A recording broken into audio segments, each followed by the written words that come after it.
রাজ্যসভার প্রার্থী তালিকা ঘোষণা করল তৃণমূল। রাজ্যসভার প্রার্থী রাজীব কুমার, সদ্য প্রাক্তন ডিজিকে রাজ্যসভায় প্রার্থী করল তৃণমূল।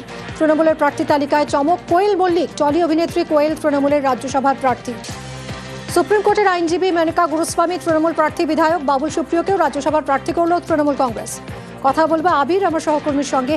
আবির, এই প্রার্থী তালিকার পরতে পরতে চমক, বিভিন্ন ক্ষেত্র থেকে 4 জনকে বেছে নেওয়া হলো, কতটা সিগনিফিক্যান্ট? দেখো, যে সমস্ত নামগুলোকে বাছাই করা হয়েছে তার মধ্যে যে 3টি নাম তুমি যদি দেখো, এই 3টি নাম নিয়ে এই মুহূর্তে রাজনৈতিক মহলে সব থেকে বেশি শোরগোল পড়ে গিয়েছে। তার কারণ হচ্ছে রাজ্যসভার ক্ষেত্রে যে মনোনয়ন তৃণমূল কংগ্রেস দিল, সেখানে রয়েছে যে রাজ্যের প্রাক্তন ডিজি রাজীব কুমারের নাম। অপর দুটি হচ্ছে মানেকা গুরুস্বামী, যিনি সুপ্রিম কোর্টের বিশিষ্ট আইনজীবী এবং একাধিক গুরুত্বপূর্ণ মামলার ক্ষেত্রে তিনি সওয়াল করেছেন।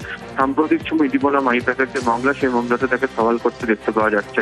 এবং অপরজন হচ্ছে বাবুল সুপ্রিয়, যিনি এই মুহূর্তে রাজ্য মন্ত্রিসভার সদস্য। তিনি তার সাংসদ পদ থেকে তিনি পদত্যাগ করেন। তিনি রাজ্যে তৃণমূল কংগ্রেসে যোগ দেন। তাকে পরবর্তী সময় উপনির্বাচনে বালিগঞ্জ আসন থেকে তৃণমূল কংগ্রেস জিতিয়ে নিয়ে আসে এবং তাকে মন্ত্রীও করে এবং তাকেও নিয়ে যাওয়া।